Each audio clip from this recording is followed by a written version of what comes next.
This week on Happified, I'm thrilled to share with you my conversation with Jonathan DePotter, exploring new methods or modalities of introspection and living life more aligned with our true purpose and discovering what lights us up and how we can clear patterns that don't serve us. After Jonathan's own experience with plant medicine and recognizing what he felt should be more available to those in order to take away the fullest experience, he created the model to provide that to his guests. Listen in as we explore the facets of Behold retreats, who experiences transformation when working with the plants, and the benefits they enjoy. Thanks for joining us. Hey there, friends. Are you looking for tools to resolve stress, reliable information to support your whole health, tips to help you motivate yourself and identify when motivation is fading before it happens, implementation, accountability, and someone to remind you to celebrate even the small successes, where you could find tools you can use and accountability in a community that cheers you on, where information about health trends and lifestyle is reliable and straightforward. I know that you have what it takes to up-level your health habits and restore your resilience. You just might need a boost to start building momentum. I've designed a membership where you can choose the level of support you'd like to get every month, whether it's tuning in to connect with like-minded change makers or getting personalized support with one-on-one coaching to help you chart your path to success. Check out the link for the Velocity membership at happifiedlife.com. Special pre-launch pricing is now available for premium support, but you can jump in for free if you just want to test the waters. I look forward to seeing you inside.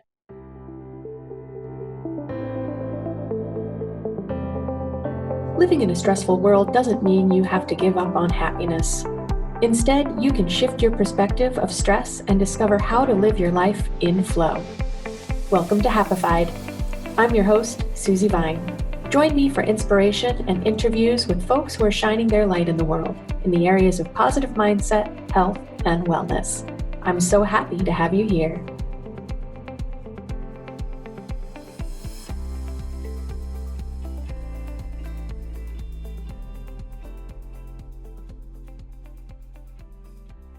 Welcome back. I am so happy this week to introduce you to Jonathan DePotter. Jonathan is the founder of Behold Retreats and advocates for elevating consciousness and working on ourselves as the most meaningful way to improve the world. As a thought leader in plant medicine, his priority is to guide others to maximize the benefits and to raise education and awareness on the subject. He enjoys complex problems, meditation, surfing, and is energized by big, bold ideas. And there's a lot to explore in this topic, so I know we're going to have a great conversation today. Prior to founding Behold Retreats, Jonathan worked as a strategy consultant at Accenture and country manager for Capco Thailand, supporting F500 companies with their digital strategy and technology transformations. Jonathan, thank you so much. And I know we're bridging some time zones, so it's early where you are. Good morning. Morning, Susie. It's lovely to be connected and lovely to have this conversation. Really looking forward to it. Yes. And, it's a topic that is becoming more widely discussed. There's some research coming out in this topic, and I've talked with some people who work in the areas of trauma and PTSD specifically, and as someone who has family in the military, that in particular is of interest to me. So I love learning about the potential of healing and growing through working with the plants. So I'd love to know more about how you came into this specialty. Yeah, sure. Happy to share. So just to set a bit of a frame and context, I grew up in Hawaii and was surrounded by so many substances and substance abuse, unfortunately, that the narrative that we're all given in school of just say no really matched up with what I saw around me, right? I saw a lot of negativity and abuse and all of these bad things growing up there. And so, it wasn't until my 20s that I actually had a friend that went on a retreat, and she came back from an ayahuasca retreat, actually completely transformed. And so at that point, I remember in my mind going, there's something here that doesn't match the narrative that I've been given, that we've all been given. And so, for me personally, I wasn't ready at the time. It was still about 10 years following that I went on my first retreat. But, through my career, I kind of got stuck in the hamster wheel, right? And, chasing that next promotion, chasing that next client, the next deal. I had moved to Hong Kong. I was working in strategy consulting, and I found that after about 5 years on that hamster wheel, I was being promised the partner promotion, and, I had a good life, good friends. I was maybe drinking a little too much, but I just remember looking at myself in the mirror one day and just going, is that it? Is this it? And, I was an atheist at the time, and thought I had, worked out the world and knew how it worked. And so decided, something told me, like, do something different. And so I did something different. I took a year off, and through that period, traveled through South America. And as part of that, wound up at an ayahuasca retreat myself with two of my friends. And it was such an eye-opening experience. It really just, no more atheism, bye. And it was such a profound, I wasn't adequately prepared.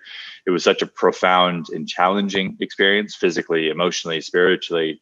And I wasn't well supported through my integration process of that experience. I don't think that word was even really used at the time. It was, about 5 years ago now. Integration wasn't really getting the focus that gratefully it is today. And so, at the end of my retreat, they gave me a sheet of paper and said, here, good luck. And so, honestly speaking, a month later, I was exactly back to the same person that I was before the retreat. And so it wasn't about a year. It wasn't until about a year later that I found the courage to go and attend another retreat. And then, from that point, I just kind of progressively deepened my own work. And what happened was I was attending all these retreats over about 3.5 years. And I was thinking that I was making great progress. I was more patient, more empathetic, more productive at work. I wasn't, losing my cool with the team, which was definitely one of the focus areas. Then at that point, I was lucky enough to stumble across some real plant medicine experts. And I made more progress in working with them in just a couple of weeks than I had in the 3.5 years prior, bouncing around at all these different 5-star retreat centers. So that really redoubled my interest and my motivation, because I was able to learn so much from these people in a short space of time, and really recognize that there's a lot of unmet needs in this market, and that actually a lot of people have a journey similar to my own, in the sense that they've attended a ton of retreats, but not necessarily gotten the available improvements to quality of everyday life. And so that's really what motivated me ultimately to establish Behold Retreats. Long story, long story, not so short, is that, look, there's incredible potential in doing this work, but it needs to be paid a very particular type of attention. It requires deep mental and emotional work, and it requires really expert practitioners, which are few and far between, unfortunately.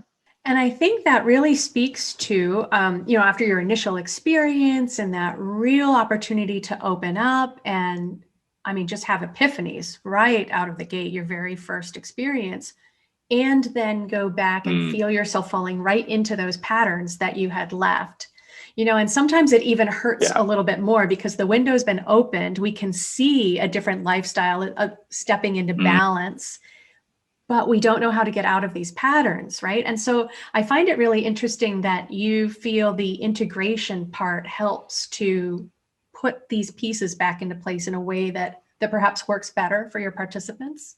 Yeah, absolutely. And there's so many different pieces that need to come together in order for people to get the most out of this work. I think as this topic picks up in popularity, what we often find is that people don't really know why they want to do this. They know they want to do it, but they don't know why. And so it's for ourselves, it's really important to understand why we want to do it, and also what we hope to kind of quote unquote get out of it. Not to be too deterministic, because obviously we want these types of experiences to unfold themselves. But to be clear on what we're working on, and what we hope to gain as a result of the experience. And when we treat the plant medicine with the respect it deserves, and we do the mental and emotional work, it's incredible how much progress we can make in a short space of time. And then, as you say, these patterns of thinking and behavior, we've entrenched them over decades, right? We've spent decades establishing particular neural patterns in response to all of the stimulus that we have around us. And so thinking that we can, hop on a plane and go for a 1-week retreat and come back and everything's going to be different. I mean, that's a really tall order. And so we're trying to provide more of that container for people to have real neurological shifts. And as a result of that, just improvements to quality of everyday life. We always say to people, like, look, the retreats are great. Don't get me wrong. Like, you're amazing experiences. But that's not life, right? That's really not life. Life is traffic, as we were speaking about before. Life is, fluorescent lighting sometimes. It's, different triggers. It's, being conscious of friends trying to drag you out drinking on a Friday night, whatever it is. And so that's the life that we want to improve, not to have just this really profound experience on a retreat that then, where life returns to normal. And so now with Behold Retreats, you were mentioning a couple of locations before we hopped on and started recording. Where all are you hosting people for these retreats? Yeah, at the moment we're hosting in Costa Rica, Mexico, and the Netherlands predominantly. So those are our three major locations. But we're also going to be opening up in Peru once Peru opens up, and also probably Portugal and Spain as well.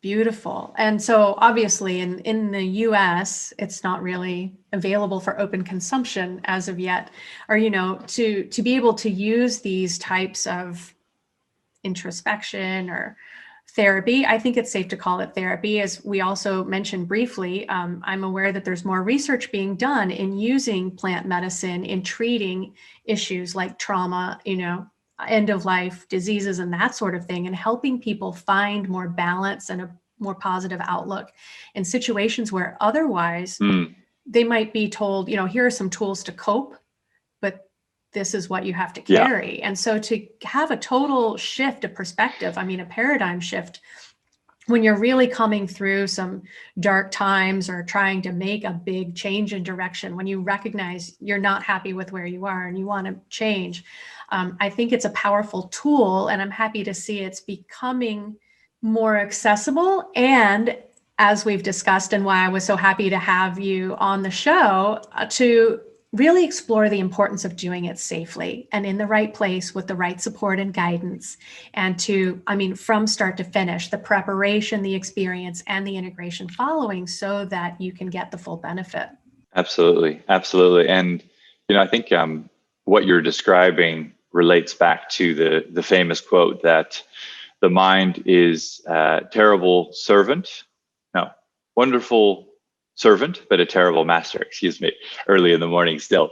And that's just it. The National Science Foundation did research recently that showed your average person has somewhere between 12 and 60,000 thoughts per day.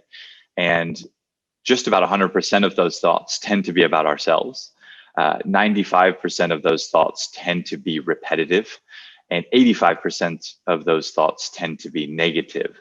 So the great opportunity of this work is actually to just to tame the mind, to take back control of this wildly spinning, amazing tool that we all hold in our heads, and to recognize that it does have a natural tendency to take shape and take direction in of itself, and to say, okay, thank you for your contributions. That's another thought. It's maybe a repetitive one. It's maybe a negative one. And so the whole topic of metacognition can really help people drop their anxiety, drop their depression, because all of those negative thoughts, you can just look and smile at them and say, thank you for that. That's not that's not what's happening. That's just a thought, and move on and move forward with your day, and recognizing that it's just a thought, and it doesn't need to be given the gravity that we sometimes do lend these things.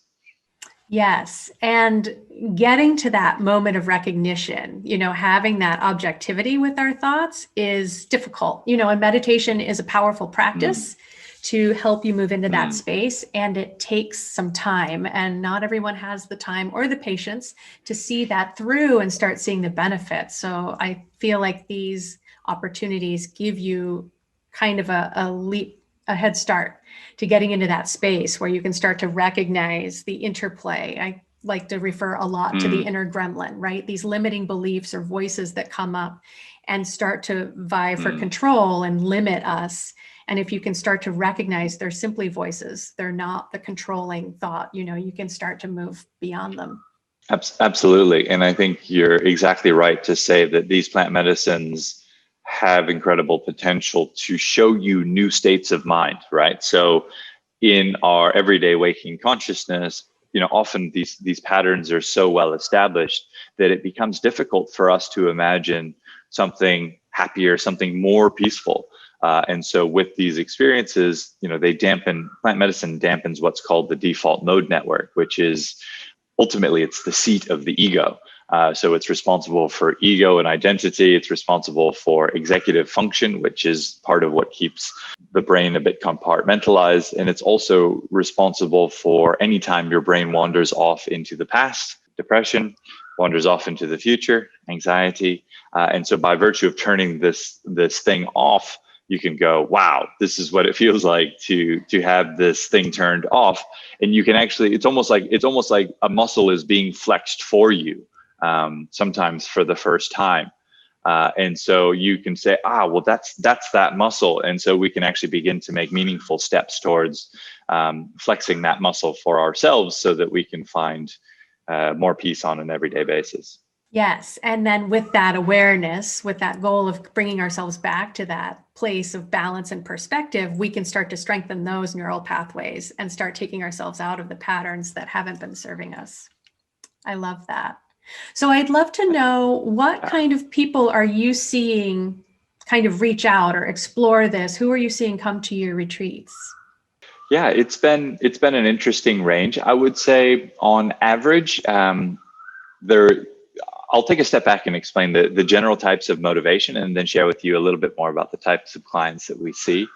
So the first are those that are coming for healing work, which is what you first alluded to in terms of people who have something that they like to work on. So whether that's PTSD or anxiety, depression, maybe addictions or patterns of behavior and thinking that are no longer serving them, those sorts of things.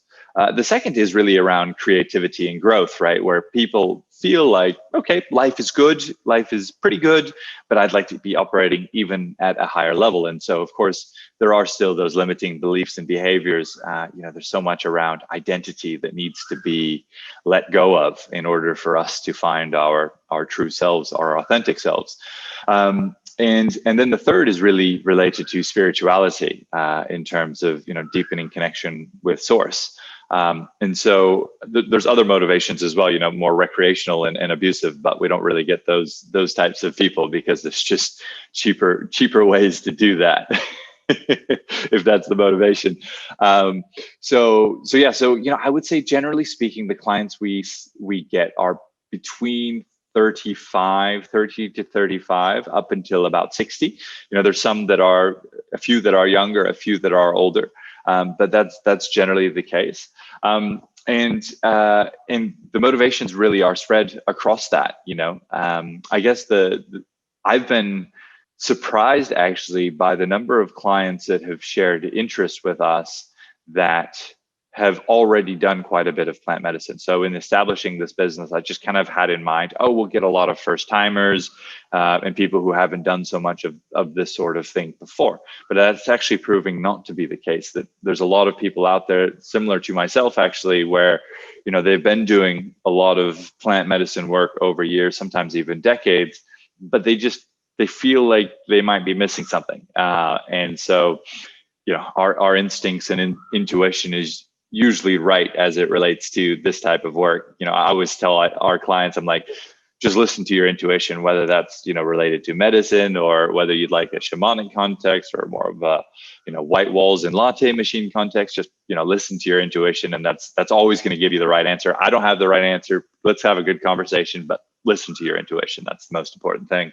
And so, I always encourage people to find the right context, right? And then once we start working with them, we really go deep on what their motivation and potential breakthroughs might look like. And it's been really rewarding, actually, because the coaches that lead our program are the same coaches that gave me my breakthroughs. So they're exceptional. They've led 1,500 people over a couple decades. And so for them, we all come with our stories of like, oh, but, sometimes we come with our victim stories of like, oh no, but you don't understand. This happened to me and that happened to me. And it's like, don't worry, your story's totally normal. And it's all about pattern recognition, right? And so very quickly, they're able to guide people towards places of recognizing what it is that they are not willing, where are the payoffs for their victim story? And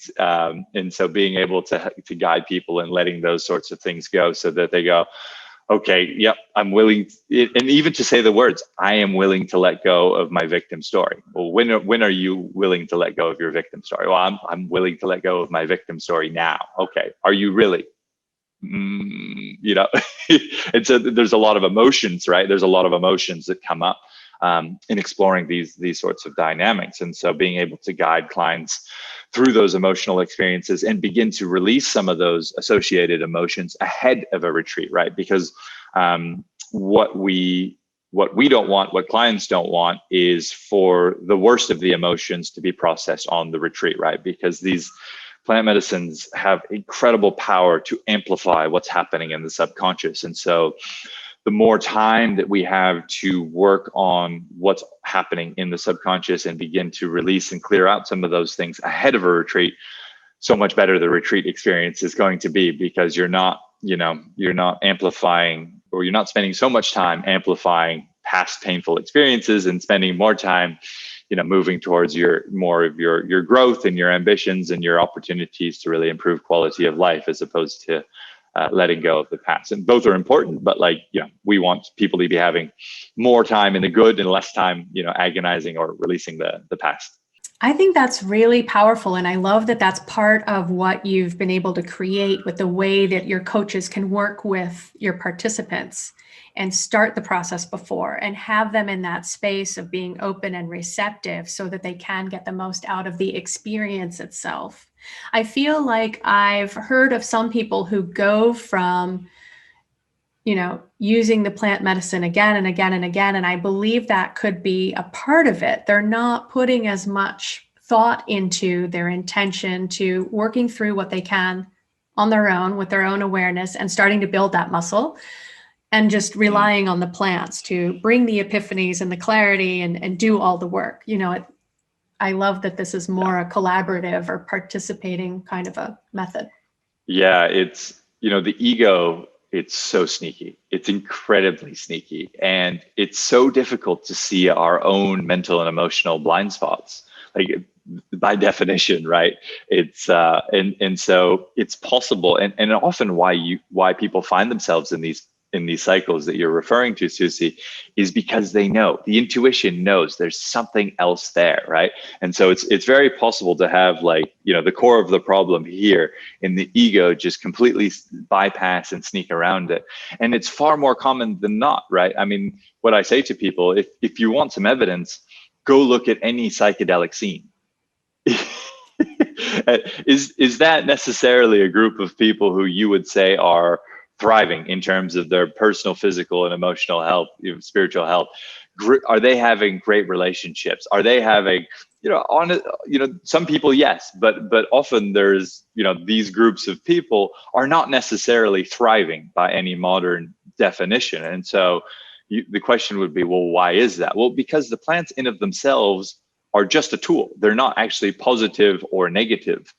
They're neutral in my mind, similar to a hammer, right? It's not anything special. It's how you use it that's special. And so if you spend $10 and get a tab and shuffle off with some friends and have a great afternoon, there's nothing wrong with that, right? But the spiritual world does respond in kind to an energetic investment. And so as and when people are really deeply investing in themselves and spending the time and the energy and the money to really invest in themselves and go deep, then the plant medicine, the spiritual realm does respond in kind. And that's not me speaking as a salesman, that's the reality of it. Because it's so different, right? You're making a meaningful, energetic exchange for yourself, and so yeah, it's a funny dynamic. Actually, when I first started this business, I first had in mind to follow the Vipassana meditation retreat model, which is pay it forward. So I was like, this is incredible work. This is so important. More people should do this. What I'm going to do is I'm going to invite 10 friends on an incredible retreat. They're going to have the time of their lives, big breakthroughs all around. And then they're going to invite their friends, and that's going to be a really beautiful and natural way to build this business. That is absolutely not the right way to do this work. For Vipassana, it works well because 10 days of silent meditation is an enormous commitment for the majority of people. It's like that in of itself is like, wow, that's just too much. Whereas for a plant medicine retreat, where you're going to Costa Rica or wherever in the jungle for a week and going to people like, oh yeah, great, no problem. That sounds like fun. And it's like, that's not it. So it's really important that energetic exchange of like, I'm ready to go deep within. The soul needs to be calling, not like, oh yeah, free retreat in Costa Rica. That sounds great. That's really not the best way. And so once I had shifted, I got some guidance. I'm like, okay, so you've done a retreat for your friends now, start charging. And the moment I started charging, I was like, wow, now they're getting much bigger shifts than they were before, which is so incredible. Well, and that's definitely, that's a point of conversation or concept that a lot of healers and coaches have to work through but I want to help everybody. I don't want to price anyone out of my model. Everybody deserves help, but people don't value what they receive for free, right? So if we travel to a different place, we remove ourselves from the environment, we invest in not only financially, but time-wise too. Like, okay, you can come and join us in our retreats, but you're going to work with someone in advance and expect to continue the work afterward in order to get the full benefit. Like you said, they could have a cheaper experience somewhere else if they were just in it for a joyful afternoon or not. And I think that's something that people, if they're not aware of, should recognize too, is that working with plant medicine can be difficult. It's not all having a fun, sunny afternoon trip. You can go some deep and potentially darker places. That's why you need some guidance. 100%. Yeah, 100%. And I'm so glad you raised that, Susie, because it's funny, actually. We do get some, shall we say, negative attention from people who are like, oh, you shouldn't, why are you charging so much for this work? And, blah, blah, blah, that whole narrative. I'm like, okay, you become a plant medicine healer and you guide people through their dark night of the soul. And, we're working mostly with people from the business world. And often, as I was, people from the business world have a certain set of dynamics about them that actually leads this work to be more challenging than otherwise. So, they're very driven. Their minds are generally quite strong, shall we say. They're not really particularly receptive in many ways. And so to break those people open, for lack of a better term, actually requires a lot more expertise, a lot more time and energy. And when they do break open, it's a real opening. And so for them to hold the container for them, and we do so generally in a private setting. We do small group retreats as well, but private setting, it's really deep and challenging work. And so I always say to those people, like, I'm not a plant medicine facilitator and healer, right? And I don't necessarily see myself going down that path because I recognize, and part of it is because I'm like, wow, this is deep, deep, deep work, and these people deserve to be paid incredibly fairly. And it's an unfortunate dynamic in this work that often, I think plant medicine workers actually should be charging more for their work, and doing.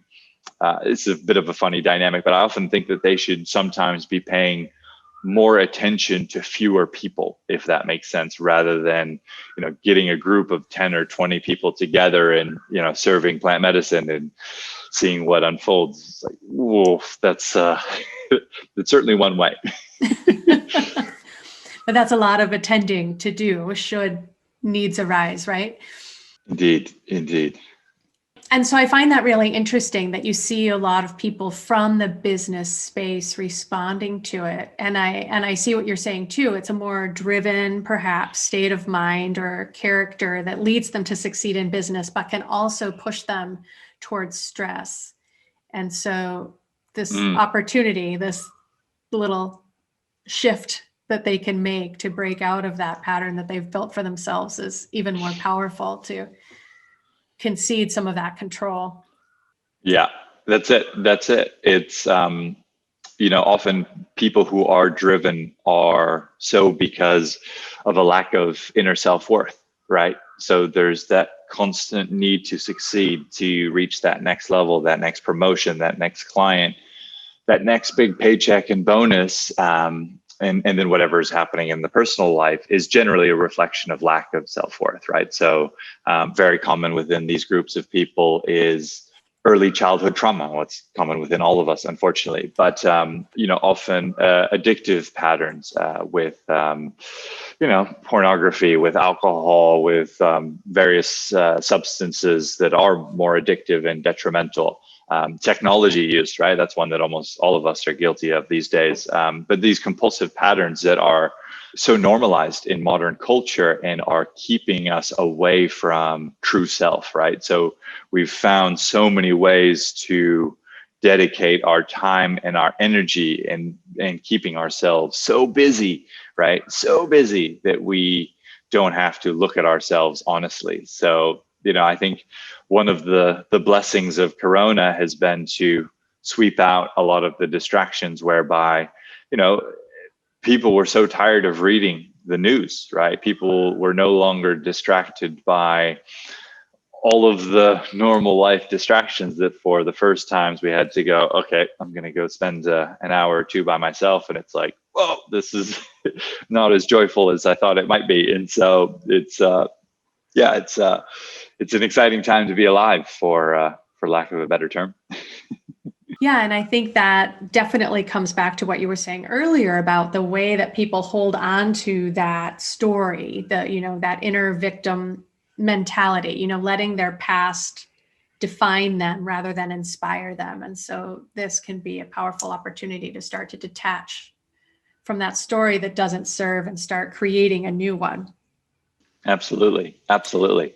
And that's the fun, right? Once we recognize that we can really create our own story. I mean, on some level, we all understand this, but to the extent that that's true is just a function of how we see ourselves and how we know ourselves. And so the more deeply we know ourselves, the more deeply we come to recognize our unique talents and gifts. And we all have them, right? We all have a unique talent and gift to bring out and share with the world. And so, that's so motivating for us, is when people say, I think I need to be doing this. It's like, aha, now they're onto something. And that's always so beautiful. Yes, permission to color outside the lines, right? And then that's what starts to shift that lack of self-worth that we've been trying to medicate and cover up and keep ourselves busy enough to not look at. And suddenly we discover there's more to ourselves than we recognized, because we don't have to fit within the model or the mold.